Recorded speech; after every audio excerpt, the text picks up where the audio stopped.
What is idolatry? Unsa kining idolatry? Ang idolatry is worshiping something or someone other than the one true God. Ang idolatry ang pagsimba sa bisag unsa nga dili diha sa tinuod nga Ginoo. Something or someone nga dili sa Ginoo kitawag kana sa Biblia og idol. Ang pagsimba og idol dako kaayo is a grave sin condemned throughout the Bible. Tungod kay ang idolatry serious nga sala.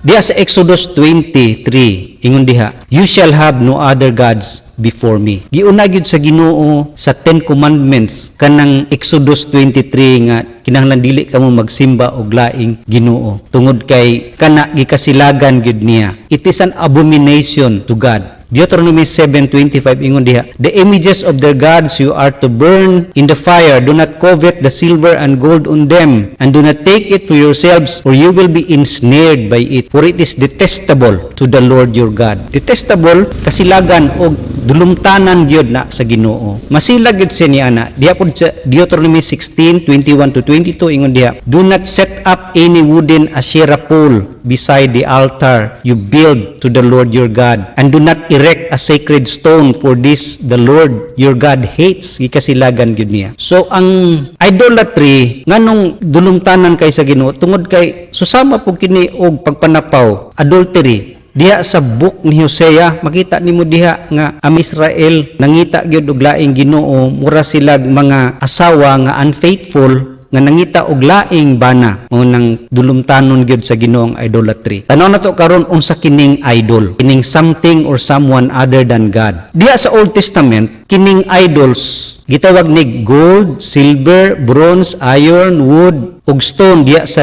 Daniel 5:4, "As they drank the wine, they praised the gods of gold and silver, or bronze, iron, wood, and stone." Diha pagani sa mga Israelites kanang golden calf katong statua nga baka gina-worship sa mga Israelites, nasuko gid ang Ginoo kanila. Kini ilang gihimo kining mga idols, diha sila musalig makahatag kanila blessing, makatabang kanila ug maghatag kanila giya kaysa tinuod na Ginoo. Munang kining mga idols gi bawal gayud sa Ginoo. Dako gid siya mga pahimangno nga kinahanglan ayaw gyud ninyo kini himua. Diha sa Exodus 24 ingon siya, "You shall not make for yourself an idol in the form of anything in heaven above, or on the earth beneath, or in the waters below." Dili gyud maghimo mga idols nga gihimo lamang. Even kini nga mga form nagrepresent kaniya, dili gyud angayan tungod kay una ang Ginoo Espiritu. Ingon diha sa John 4:24, "God is spirit, and His worshippers must worship in spirit and in truth." Sa ato pa ang Ginoo Espiritu, simbahon siya sa Espiritu, dili sa mga material nga butang. Dili siya makita, espirituhanon siya, mo kana ang iyahang kinaiyahan. So simbahon siya sa Espiritu gayud. Ikaduha, nganong dili kinahanglan maghimog mga images or kining mga estatwa tungod kay ang images a wrong representation of God. Susama ra nga ang Ginoo gipagamay nato nga susama ra pod og tao nga gihimo ra pod. Ingon diha sa Romans 1:23 ug 25, "Although they claimed to be wise, they became fools, and exchanged the glory of the immortal God for images made to look like mortal man, and birds and animals and reptiles. They exchanged the truth of God for a lie, and worship and serve created things rather than the Creator, who is forever praised." So dili gyud angayan tungod kay di gyud siya sakto nga representasyon, tungod kay siya hinimo lamang, created. Unya ang atong gisimba Creator, dili siya sibo. Mao kana sa Old Testament nga ang idols makita nimo diha sa mga estatwa ug mga imahen. Pero adto ta sa New Testament, sa Old Testament makita nimo nga mostly ang gitawag nga idols tangible, magunitan, material nga butang. Apan sa New Testament dili na mga tangible things kundi intangibles, kanang kasagaran dili mahikapan. Tungod kay ang gipadayag sa New Testament nga idolatry, ang meaning is it is in the matter of the heart, naasa kasing-kasing. Diha sa Colossians 3:5 ingon diha, "Put to death therefore whatever belongs to your earthly nature, sexual immorality, impurity, lust, evil desires, and greed, which is idolatry." So dinhi gipakdayag nga ang greed is idolatry. Napuna sa Ephesians 5:5 ingon diha, for of this you can be sure, no immoral, impure, or greedy person such as a man is an idolater has any inheritance in the kingdom of Christ and of God. So ang greed, kini gitawag kini nga intense selfish desire for something, kanang mukrib, mutinguha gi kapag maayo. Niini, more than sa imong tinguha sa Ginoo, mao na siya gitawag sa New Testament nga idols. Ang last usab is idolatry. Diha sa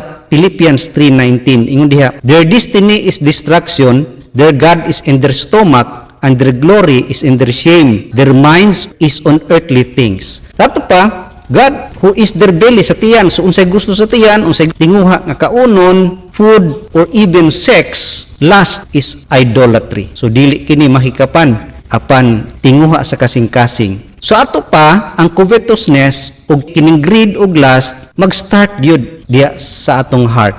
And it is about desire, love, and hope. Tinguha, gugma, ug paglaom. Munang ang idolatry nagsugod gyud sa kasing-kasing. Ang heart naga-crave, nagatinguha, nagagusto gayud, naga-enjoy ug nagatagbaw. Sa laktod nga pagkasulti nga anything we wanted more than God, desired more than God, treasured more than God, enjoyed more than God, and loved more than God is an idol. Bisag unsa nga gusto nimo kaysa Ginoo, gitinguha nimo kaysa Ginoo, gitreasure nimo, imong gi-value more than sa Ginoo, nalipay ka more than sa Ginoo, nahigugma ka more than sa Ginoo, idols ka na. Tungod kay nawala na ang pagka number 1 niya. Diya sa Mark 12:30 ingon diha, love the Lord your God with all your heart and with all your soul and with all your mind and with all your strength. Sa ato pa, number 1 gid siya sa atong kasing-kasing. Ang idol is anything that usurps or take over his place as number 1 in our hearts. Bisag unsa nga mukawat, mo take over, mupuli sa iyahang luna sa atong kasing-kasing nga number 1, idols ka na. Anything that takes the place of God as most important and priority in our life. Muilog sa pinakaimportante og prioridad nato sa kinabuhi nga siya unta giilugan sa mga butang, mao kana ang idol. So sa ato pa, anything more important than God for meaning in life, for happiness, for security, and hope, idols ka na. Nga diha ka, nagtinguha, importante ka na kanimo kay sa Ginoo sa pagpangita og meaning sa kinabuhi, pagpangita og kalipay, pagpangita og seguridad, pagpangita og paglaom, idol gina siya. Anything successfully competes with our love for God is an idol. Bisag unsa nga nagakompetensya sa atong gugma sa Ginoo, idol na siya. Munang idolatry is a matter of the heart. Anything nga mo drive ka nato sa atong action, mag-absorb sa atong heart and imaginations more than God, idol ka na siya. So sa ato pa, serving, loving, desiring, trusting anything apart from God to fulfill our needs, no? Unsay needs sa atong heart? Happiness, fulfillment, satisfaction, kundili ang Ginoo imuhang need, idol gina siya. Tungod kay ang Ginoo magyud ang source sa tanan. Ingon diya sa John 6:35, then Jesus declared, I am the bread of life. He who comes to me will never go hungry, and he who believes in me will never be thirsty. Sa ato pa siya gid ang source nga makahatag katagbawan, kalipay sa kinabuhi. Ngunang kung di na gani siya, mao ang atong kalipay og tinguha og makatagbaw kanato naa kita sa pagsimba og mga Dios.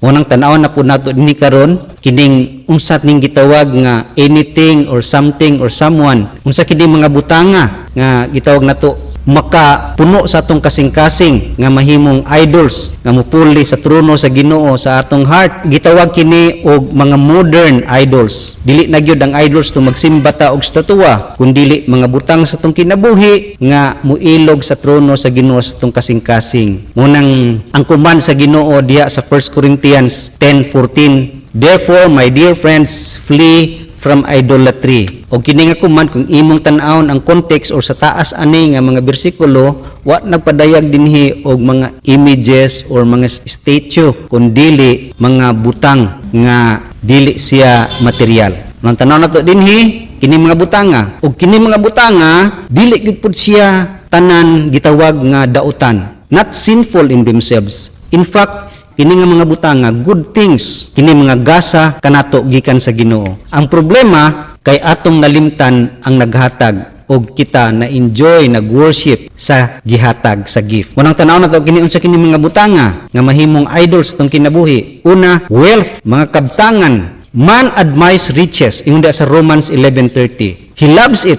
Mahigog magid siya, Matthew 22:37. Naga-desire ni ini, Psalm 37:25. Nagatinguha gyud. Unya mahadlok mawala kini sa Matthew 10:28. Ug nagasalig ni ini, nagasalig sa mga bahandi, 1 Timothy 6:17. Og nagalipay na enjoy ni ini, Philippians 4:4. Og nagahago gayud pag maayo ni ini, Matthew 6:33. Pananglitan kini mga balay, yuta, sakyanan, sanina, mga gadgets, material things nga mahimong mag-distract sa atong relasyon o pagtubo diya sa Ginoo, kini gitawag nga idol. Materialism, makadrive kanato nga mahimong mas bugat ang posesyon kaysa Ginoo. Maga-convince kanato nga mo acquire, mo accumulate, mo daghan ug mahimo tang materialistic. 1 Timothy 6:10. For the love of money is the root of all kinds of evil. Some people eager for money have wandered from the faith and pierced themselves with many griefs. Sa ato pa ang paghigugma sa kwarta mahimong idol sa atong kinabuhi. Tungod kay dinhi kita musalig na false sense of security. Ang idolatry is a transfer of trust. Mubalhin ang atong pagsalig dito na sa kwarta ug to attach ta sa possession mahimo tang diha pud ta musalig sa atong kalipay o sa atong kahayahay, comfort and happiness. Mo nang ang Biblia puno gyud kay sa mga warnings about the danger of money. Bisan pagani sa atong pag-alagad sa Ginoo, karong mga panahon na daghan ang nag-alagad sa Ginoo nga ang naasaw nahuna material prosperity. Bisan sa mga ministries nag-rely much on money more than God. Ug gani most conflict sa mga churches right now, ang bottom line is not doctrine but money matters. Mo nang giawha kita sa Bible nga you cannot choose God and money. Choosing idols means rejecting God. Choosing God means rejecting idols. Imong diya sa Matthew 6:24, no one can serve two masters. Either he will hate the one and love the other, or he will be devoted to the one and despise the other. You cannot serve both God and money. Tungod kay lahi-lahi sila direksyon, di ka pwede nga dunganon sila nga direksyon. Muna ang una nga idol nga matawag nato nga idol sa New Testament.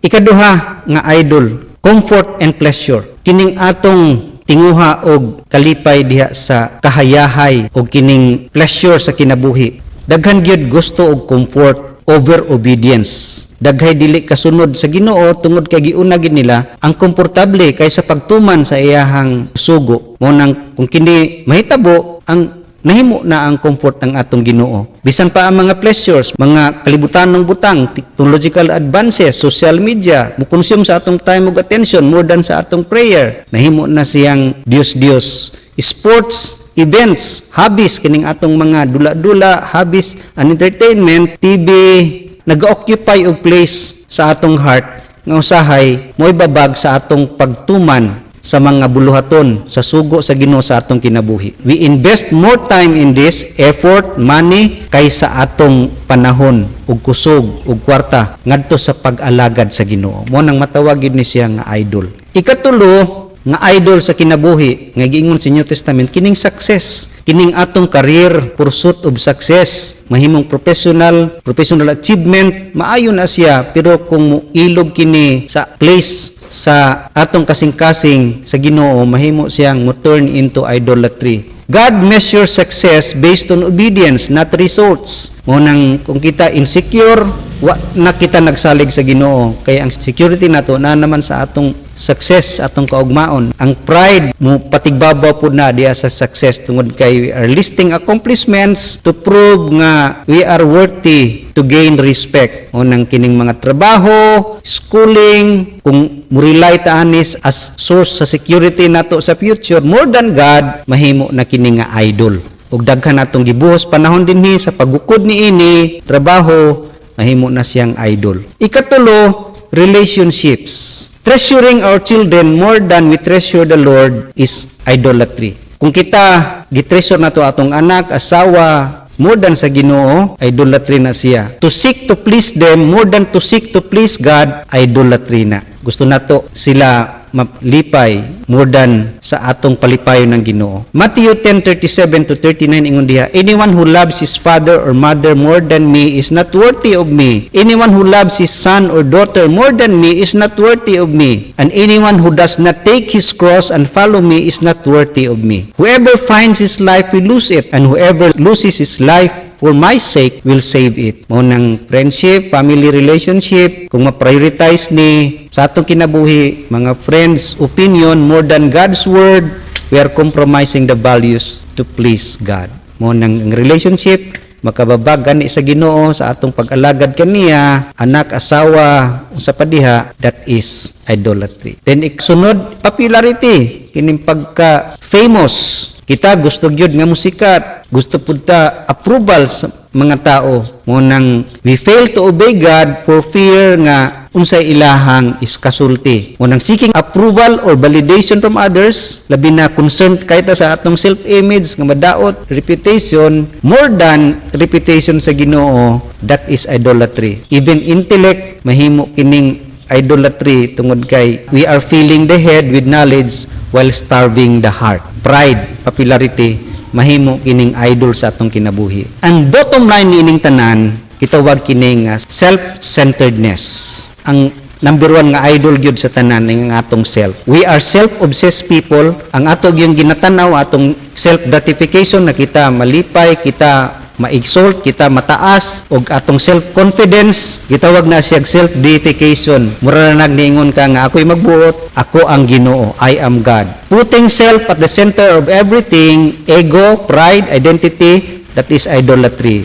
Self-centeredness, mahimo gid ka ng kaaway sa Ginoo, kay mubabag sa paghigugma more than sa yaha. Any idol, tanan gyud mga idol, magsugod gyud sa atong kasing-kasing. It is a heart obsession. Materialism, money, sex, power, pride, promotion, politics, achievements, relationship, athletics comes from the heart. Sometimes dili ta aware nga kita di ay na enslave na, nga kita di ay guilty ni ining idolatry. Tungod kay dili usahay kita kabantay sa atong kasing-kasing until moabot ang usa ka test. Sama sa rich young ruler diya sa Luke 18:18 to 30 nga nangutana siya kang Jesus, unsaon magkadto sa gingharian sa langit? Ingon si Jesus, natuman ba nimo ang sugo? Siya, sukad pa kaniadto, sa bata pa ko tuman nako na. Mo nang ingon si Jesus, isaray ko lang gyud nimo, ibaligya nimo imong katigayonan og sunod nako. Didto na hibaw-an gayud nga nahigugma gid siya sa iyahang kabtangan, sa iyahang kwarta kaysa kang Ginoong Jesucristo. Munang strongly commanded gyud sa Bible sa 1 John 5:21.